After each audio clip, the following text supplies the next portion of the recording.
Middle east Iran के डर से इस वक्त थर-थर कांप रहा है। ईरान झुकने को तैयार नहीं है। वो अमेरिका से जब लोहा ले सकता है तो फिर मिडिल ईस्ट देशों की बिसात ही क्या है। तो मिडिल ईस्ट से दो बड़े अपडेट हैं। एक तो कोशिश ये हो रही है कि मिडिल ईस्ट में दो धड़े बनाए जाएं जिसके पीछे अमेरिका लगा है, और दूसरी ओर ईरान के सामने सारे के सारे मिडिल ईस्ट देश नतमस्तक होते नजर आ रहे हैं, सरेंडर करते नजर आ रहे हैं। एक और सऊदी और कई अन्य देश मिलकर लाल सागर और बाब अल मंदेब स्ट्रेट को खोलने की कोशिशों में लगे हैं, तो दूसरी ओर ईरान ने सऊदी की घेरेबंदी कर दी है। इस वजह से सऊदी के भी होश उड़े हुए हैं। खबर तो यह भी है कि ईरान के जज्बे के बाद दबे मुंह ही सही, लेकिन खाड़ी देश सरेंडर करना चाहते हैं। वो चाहते हैं कि मिडिल ईस्ट से अमेरिका वापस चला जाए और मिडिल ईस्ट का एक अपना धड़ा हो, एक अपना गुट हो, और जंग खत्म करके मिडिल ईस्ट में जो शांति की बात करे, पीस की बात करे, तरक्की की बात करे। वर्तमान में क्या हो रहा है कि होर्मुज बंद है, जहाजों की आवाजाही पर ब्रेक लगा है। गल्फ ऑफ ओमान में अमेरिका का भी नेवल ब्लॉकेड है। लाल सागर में हूती विद्रोहियों ने बाब अल मंदेब स्ट्रेट को बंद कर दिया है, इसलिए बाब अल मंदेब से भी जहाज नहीं गुजर रहे। इसी बढ़ते खतरे के बीच सऊदी अरब ने 13 अन्य देशों के साथ मिलकर एक नया गठबंधन बनाने का प्रस्ताव रखा। मकसद यह था कि लाल सागर में जहाजों की सुरक्षित आवाजाही तय हो। हालांकि इस गठबंधन से यूएई और ओमान ने दूरी बना ली, जो कई तरह के सवाल खड़े करता है। फिलहाल नए गठबंधन में कौन कौन से देश हैं? ये 13 देश एक साथ आ रहे हैं।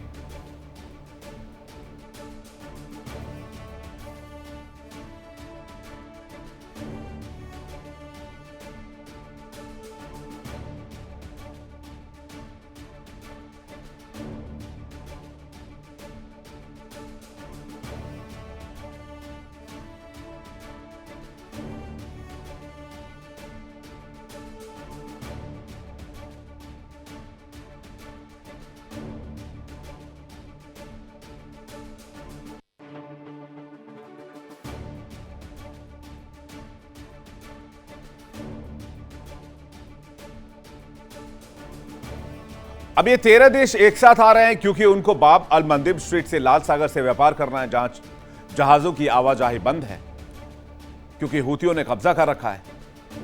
सऊदी की वजह से कई जहाज और कई अमेरिकी जहाज इस इलाके से नहीं निकल पा रहे हैं। होर्मुज के बाद लाल सागर भी बंद हो चुका है।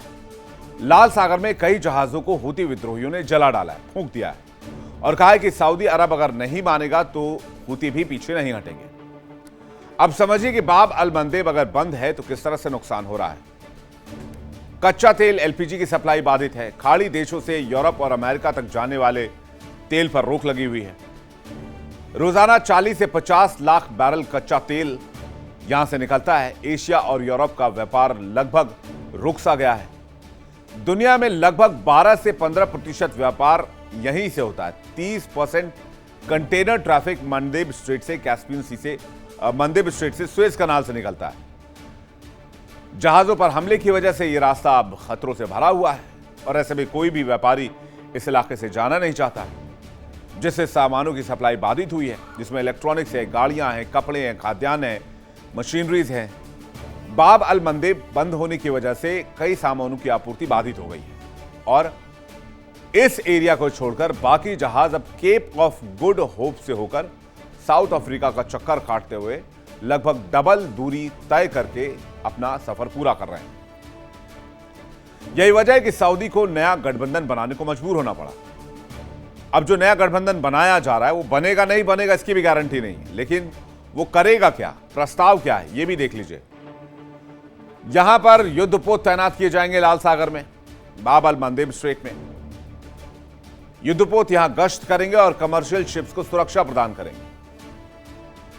काफिले में जहाज होंगे जिनको आगे से और पीछे से प्रोटेक्ट किया जाएगा। एक साथ कॉन्वॉय निकाला जाएगा। जब 10 जहाज जमा हो जाएंगे तब एक साथ उनको भेजा जाएगा। काफिले की सुरक्षा के लिए साथ में युद्धपोत भेजे जाएंगे।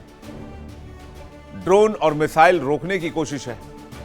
ड्रोन मिसाइल और विस्फोटकों से भरी नावों से हमला करते हैं हूती। एयर डिफेंस सिस्टम से ड्रोन मिसाइल अटैक और बोट्स की जानकारी भी मिल पाएगी। एयर सर्विलांस बढ़ाए जाने की उम्मीद है, जिससे निगरानी हो सकेगी, गश्ती विमान भेजे जा सकेंगे। निगरानी वाले विमान हूती की लॉन्चिंग पॉइंट्स और संदिग्ध गतिविधियों पर नजर रखेंगे।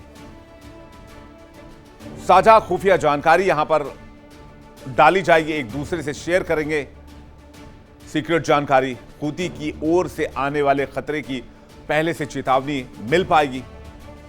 लेकिन सबसे ज्यादा चर्चा संयुक्त अरब अमीरात और ओमान की गैर मौजूदगी की हो रही है। दोनों देश खाड़ी क्षेत्र की सुरक्षा और समुद्री व्यापार से सीधे जुड़े हैं, फिर भी उन्होंने इस गठबंधन में शामिल होने से इनकार कर दिया है। दरअसल वो ईरान को नाराज नहीं करना चाहते, इसलिए गठबंधन में शामिल नहीं हो रहे हैं, क्योंकि उनको पता है कि अगर ईरान नाराज हुआ तो फिर से उन पर हमले शुरू हो सकते हैं। होर्मुज स्ट्रेट पहले से ही बंद है और इस वजह से सऊदी अरब ने अपने तेल निर्यात का बड़ा हिस्सा ईस्ट वेस्ट पाइपलाइन के जरिए पूर्वी तेल क्षेत्रों से सीधे यानबू बंदरगाह तक पहुंचाना शुरू कर दिया है। यहां से उसका तेल लाल सागर होते हुए पूरी दुनिया में सप्लाई किया जा सकता है। इससे होर्मुज पर डिपेंडेंसी काफी कम हो जाएगी और इसी वजह से मिडिल ईस्ट में सऊदी चौधरी बनने की कोशिश कर रहा था।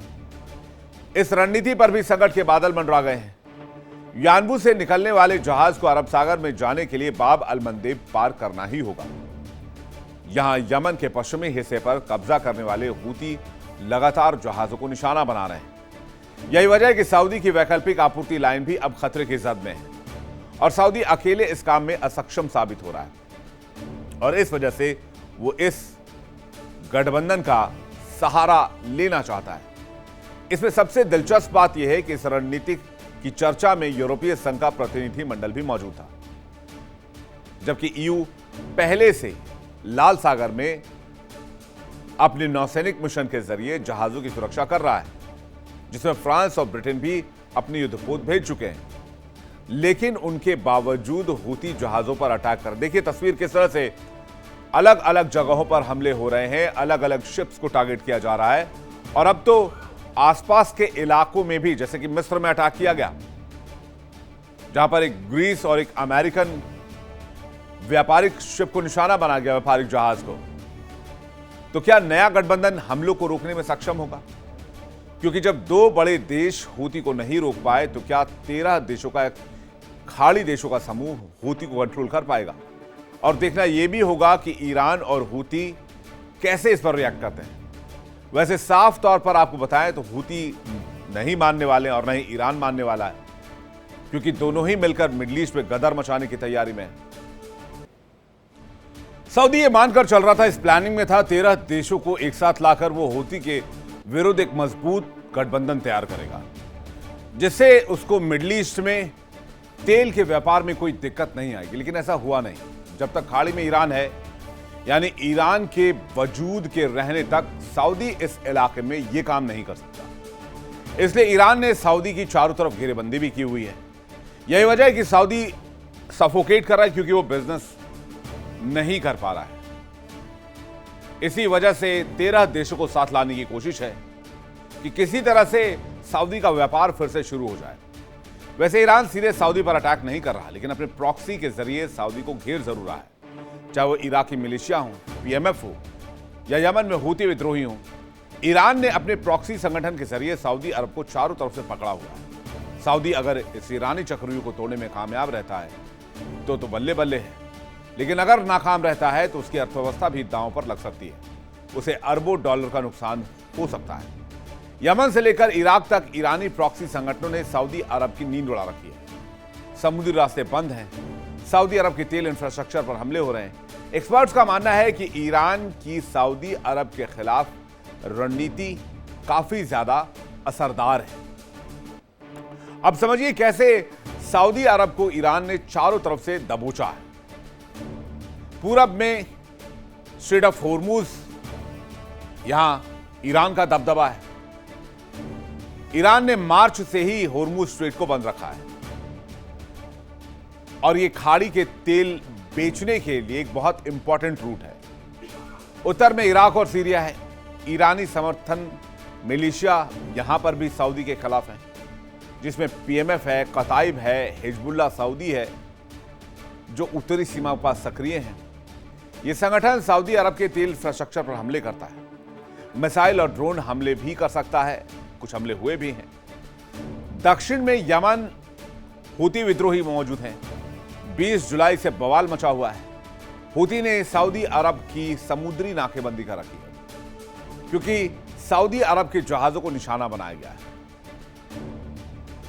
और सऊदी के खिलाफ यहां से ईरान का एक दक्षिणी मोर्चा मिलता है जिसे सऊदी की दक्षिणी सीमा पर बैलिस्टिक मिसाइल तैनात किया गया है। पश्चिम में लाल सागर और मंदेब स्ट्रेट मौजूद है जहां पर हूती विद्रोही गुट एक्टिव हैं। समुद्री प्रॉक्सी ताकतों की वजह से बाब अल मंदेब पर लगातार ईरान का कब्जा है और इसलिए सऊदी खुद को चारों तरफ से घिरा हुआ पा रहा है। मामला यह है कि सऊदी में ही अमेरिकी कंपनियां ज्यादा हैं। सऊदी और कतर दोनों जगह पर अमेरिकी कंपनियों का दबदबा है और इन दोनों देशों को ईरान में जंग में खूब धोया है। सऊदी ही वो देश है जिसने ईरान पर हमले की वकालत भी की थी और इस वजह से सऊदी पर जब ईरान ने हमला किया तो सऊदी ने कहा कि हम अमेरिका का साथ नहीं देंगे। इस वजह से ईरान ने हमले तो रोक दिए लेकिन सऊदी ने बाईपास रास्ते से तेल बेचना चाहा, जिसकी वजह से ईरान ने हूती को एक्टिव किया और सऊदी के जहाज को निशाना बनाया, जिसके बाद सऊदी का तेल व्यापार, तेल कारोबार एक बार फिर से ठप पड़ गया। लेकिन ये दोनों एक दूसरे के दुश्मन क्यों हैं? सऊदी खुद को सुन्नी मुस्लिम दुनिया का प्रमुख मानता है। 1979 की इस्लामिक क्रांति के बाद शिया मुस्लिम दुनिया का प्रमुख केंद्र बना ईरान। दोनों देशों के बीच धार्मिक नेतृत्व की प्रतिस्पर्धा लंबे समय से चली आ रही है। दोनों देश मिडिल ईस्ट में सबसे प्रभावशाली शक्ति बनना चाहते हैं। इराक, सीरिया, लेबनान और यमन जैसे देशों में दोनों के अपने अपने प्रॉक्सी एक्टिव हैं। सऊदी अरब लंबे समय से अमेरिका का चीफ रहा है, एक तरह से चीफ सहयोगी रहा, माफ कीजिएगा, प्रमुख सहयोगी रहा है। अमेरिका सऊदी की नजदीकी भी ईरान की चिंता का वजह बनी रहती है। इधर हूती विद्रोही और सऊदी के बीच दुश्मनी के कारण रिश्ते तनावपूर्ण हो चुके हैं और इस वजह से यमन दोनों देशों की प्रतिद्वंद्विता का बड़ा केंद्र भी बन गया है। दरअसल होर्मुज बंद होने की वजह से पूरब की तरफ जाने वाले समुद्री रास्ते बंद हो गए। इसके बाद सऊदी के पास एक बाईपास रूट बचता है। सऊदी अरब के पास मुख्य विकल्प है 1200 किलोमीटर लंबी ईस्ट वेस्ट पाइपलाइन, पेट्रोलाइन, जिसके जरिए तेल को पश्चिम की ओर लाल सागर के यानबू बंदरगाह तक पहुंचाया जा सके। अब दिक्कत यहां यह है कि यह लाल सागर कॉरिडोर जो है वो हूती विद्रोही के दायरे में आता है, जहां वो ड्रोन और मिसाइल हमले से इनको निशाना बना सकते हैं।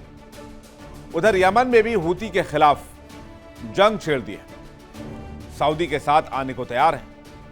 यमन सरकार ने कहा है कि हूती विद्रोही लाल सागर में जाने वाले जहाजों से पैसे ले रहे हैं। यह ठीक वैसे ही है कि आतंकी गतिविधियों को फंडिंग किया जा रहा है, यानी यमन ने भी बगावती सुर तेज कर दिए। देखना होगा यमन और ईरान इस पर कैसे पलटवार करते हैं। देखिए इंडिया डेली 24/7 अब आपकी स्मार्ट टीवी पर। इंडिया डेली मौजूद है सभी डिजिटल प्लेटफॉर्म पर लाइव और लगातार। इंडिया डेली 24/7 हर दिन राष्ट्र को समर्पित।